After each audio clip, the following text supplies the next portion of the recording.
Hey, I'm Pastor Rhonda. And I'm Pastor Seth. You're listening to Growing Hope, Living Faith.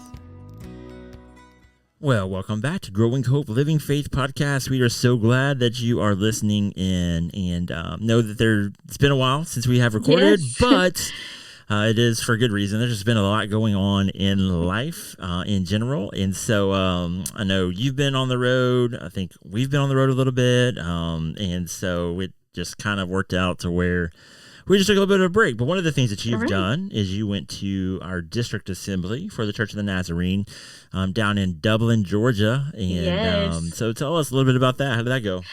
I love district assembly because I love the Georgia district, and it's just a great time for people from all over Georgia to assemble in one place and worship together and to hear what God's doing in all of the churches around our state. And this year we were able to elect a new DS, and I miss the old DS too. But Pastor Steve and his wife Regina were there, and I love his heart, and I love his passion for ministry, and I love his story. He came to our church at Dalton first and talked about how his church was so small, like during COVID, how it just pretty much was just, little to nothing. And then they just started really just loving on people and inviting people to come as they are. And I don't know, just God did some great things. And so he's still a firm believer in that, and just really inspired us. And I got to sing in a trio, which was fun during the NDI. It was really funny story. So Steve Callis is the one that asked us to sing, and he wanted us to sing the old Gaither song, Passing the Faith Along. And the song is really old, but it was going to go with his message. And so we found a track which was really, really old, and we can only find it in the key that the Gaither vocal band sings. And of course, they're all guys, and we're three girls, but we did it, man. Nice. We nailed it. But it was fun. It was part of his message. And then I did not lead worship as far as being like the worship leader for assembly, but it was even more fun for me because I was allowed to play just the keys for Lindsay Huggins, and Lindsay is amazing, and she put together a band, and we had never played together before, but I had so much fun just being able to play and not have to worry about everything else, when you're playing and singing and leading and worshiping, it's a lot to juggle. But I just got to worship and play my little heart out. So that was the highlight for me. That is so awesome. That's so good. Yeah, it was good to see people and get hugs and all that good stuff. I know it's been several years since I've been to district assembly, and so definitely miss seeing everybody, and I have to try to make it a priority to get down there. Yes. And next year it'll be in Atlanta, I would imagine. Yes, Grace Point. So yeah, I want to see about doing that. So I've been doing a lot of traveling. So I think we probably talked about, I went to Ohio, I had a nephew who graduated from high school, and so that was in Ohio. We went one weekend to there, and then the last weekend, for Memorial Day weekend, we were in Lexington, Kentucky, and so Morgan's brother's there. My little niece had a birthday party, and so it was good to hang out and play some games with family and just do some of that kind of stuff. And so it's just been a lot going on in life, and but it's been good. It's good. Yeah, it's good. Your program is well on its way that you're doing for your chaplaincy, and I know you've been learning a lot and growing a lot in that, for sure. So, and I love it. I can only say I absolutely love it.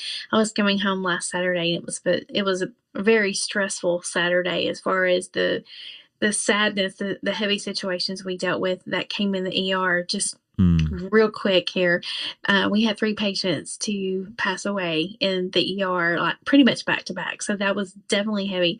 But on the way home, I just kept thinking about how I felt really good about how I'd spent my day on Saturday. I felt like it was worthwhile. And man, if I'm learning one thing, is life is fragile, life is short. Hug your babies, hug your kids. hug your parents, hug, your loved ones, and let them know, tell them now that you love them, because Yeah. just this week has shown me that life is not a guarantee for any of us. And, yeah. So, but yes, so that's heavy, but, at the same time, it's also cool to connect with people that love Jesus, that have walked with him faithfully for many years, and you can see the differences in how people grieve, and you can see, I don't know, just how people go through the uncertain times of life and the stressful times of life. It's just a different way that they handle that. Not that anybody ever gets used to pain and suffering, but there's a settledness, I think, with people that have a strong relationship with the Lord. And I'm seeing glimpses of that as I go in and out of hospital rooms and talk with people. But again, I just felt like I'm doing something that matters. And Good. I think it's so important, and this probably will lead into what we're talking about, about sharing the love of Jesus. I mean, we talk about it all the time about how do we do that, and how do we witness, and how do we reach people for Jesus. But my goodness, sit with people in their suffering. Shut up and listen. That's what I'm learning, is to just don't have the answers, but just listen. And, God can do the rest. God he's always there working behind the scenes. And, my goodness, there's so many people that are suffering. And I think it's a very holy thing to be that person to sit or love people through that. Yeah, absolutely. And it's the great picture of Jesus on such a deep level. The suffering that he went through, it really should bring us comfort. But it once again points to the reality of the life of the believer. Like if we believe that we'll go through this life without suffering, that we will go through this life without having heartache and pain, or that the people around us won't suffer and have heartache and pain, then we're nuts. We're crazy, because we're not really reading our Bible very well. And so yeah, it's important that we, I think, stay connected to the vine. And, if we're not connected to the vine, then there's going to be a lot of those moments that call for, like you said, just for listening, for just being still, just being present. It's a lot harder if we're not connected to the vine to stay in those moments and to be in those moments, because it's not comfortable. But it's not supposed to be comfortable. It's not. And but so many times we desire to push to the comfortable and to push away the hurt and the pain and the brokenness. Because we've bought into this lie that everything is good with Jesus, everything's good, and I'm thankful to be, have partners in ministry and to be doing podcasts. People who, we've said many a times that God never says this life's going to be easy or everything's going to be perfect. We're going to have all the money in the bank. We're going to have the houses and the cars and all that kind of stuff. A lot of that, I think, is more the American dream, and it, unfortunately, it's become synonymous with following Jesus. But that's not the reality of the gospel, of the good news of Jesus Christ. It's not the American dream, and so it's hard for people to dip themselves into that suffering, because we've been so brainwashed, I think, on a deep level, because that gets people in pews. When you preach a message of, comfort and, hey, God does, want to take care of you, and you're going to have money in the bank and you're going to be taken care of, well, then that gets people in the pews. So we think, but it doesn't get, I don't think it gets deep followers of Jesus in the pew. It just gets these surface level believers in the pew, which, once again, God loves them.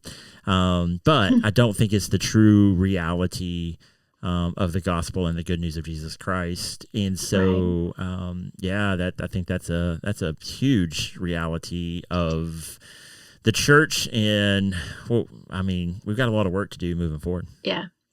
Yeah, I definitely agree. And another thing that came through my mind is I know in the podcast we talk so much about otherness and how the gospel is otherness and how we are to love other people, and equality is a big part Hmm. of the gospel, that that we are to stand up for injustice, and we are to love people that are different from us. And working as a chaplain has opened my eyes again to see how much humanity, how we have things in common, and how that God really did create us equal. And I'm seeing that in death. I'm seeing that people suffer the same, not the same way, but they all suffer. That no one is exempt. I can walk through the cancer center and see the people hooked up to the chemo, Mm. and see that they're white, they're black, they're Hispanic, they're male, they're Yeah. female, they're young, they're old, and they're all in there receiving chemotherapy. And Right. I saw this with death in the emergency room. I worked with a family, with a black family that lost a very young child. And then I worked with a white family that lost, or a mother. Let's just talk about the mothers. I worked with a mother that lost a 2-year-old. Mm. I worked with a white mother that lost a young adult child. Right. And then later, this week, it was a Hispanic mother with a baby. And I saw their skin colors are different, but if you looked in their faces, I saw the same pain in all three of Mm. their eyes. And I heard their hearts break the same way. And so I thought about, we're all the same in death. Why can't we be the same in life? Mm. That's Why, good. it's just really gotten me to thinking about that, how universal that suffering and pain truly is. And my goodness, why can't we just be kind? I mean, I don't know. That's a whole It's good. nother Yeah. story for a whole nother day. Absolutely. But but again, it's like we talk about the gospel, about this whole idea of otherness, being with others as they suffer, Mm. but at the same time, realizing it is a universal thing that all humans go through. We are humans Mm. together, this humanity, and we need to help each other through it. And man, if we could just realize that we're the same in life as we're the same in death. Yeah, absolutely. And Yeah.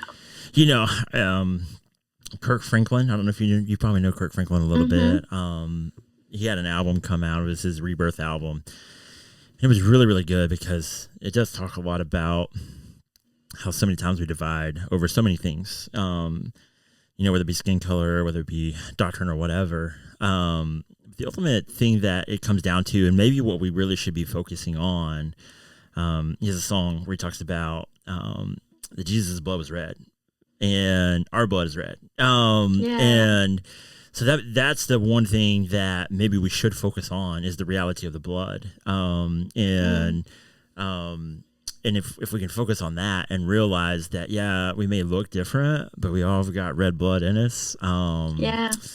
Man, maybe that would be a much better way to look at each other with that realization. Yes. And so, yeah, very, very cool. I'm so thankful and I'm so proud of you for going through and putting yourself in these tough situations. And like I said, I know God's going to continue to teach you, and I'm excited for you to teach me what God's been teaching you. Mm. And so, yeah, that's really, really, really fascinating and good stuff. And Yeah. so, yeah.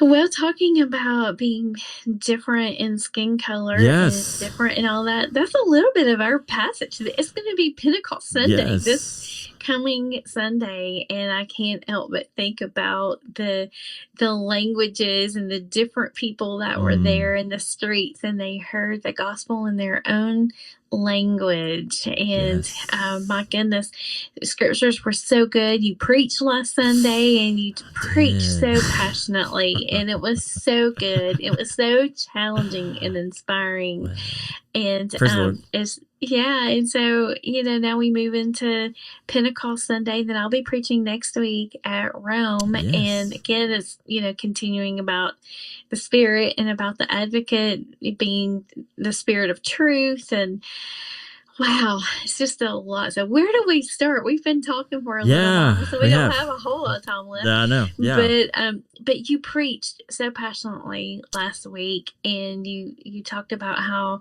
the message that God gave you to share had first wrecked you, Yeah. and yeah, tell us a little bit about that. Yeah, I appreciate that. Praise the Lord, and I definitely appreciate that. I love to preach. I don't get to preach a ton at this stage of ministry, and that's okay. I would much rather, other people get opportunities. So I've had opportunities to preach, and so I'm much more. Once again, like if you get the opportunity, then by all means, I want you to take those opportunities and get all those opportunities to preach. You can preach, and but yeah, so I did preach this last Sunday because. You guys were gone to district assembly kind of earlier in the week, and so I preached the lectionary passages, and the first passage is John 17, essentially where he's praying for prays for himself, prays for his disciples, and prays for all believers to come. And if the passage for the lectionary this week was focusing on him praying for the church, praying for all believers, really this prayer for unity, Right. and unity is once again it's one of those just tough realities, but just as Jesus and the Father are one, like there's no separation, there's no division.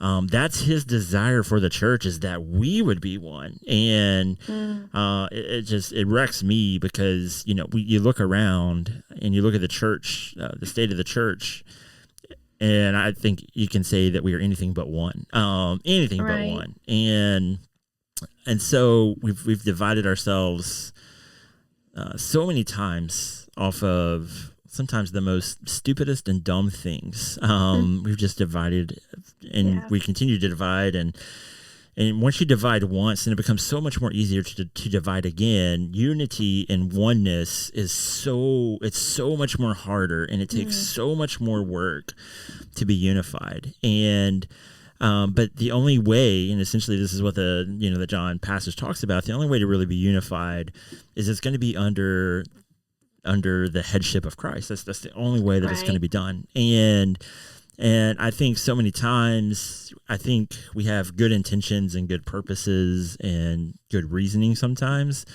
but it's easier, and it has been easier to push away from each other and to exclude people instead of really trying to figure out that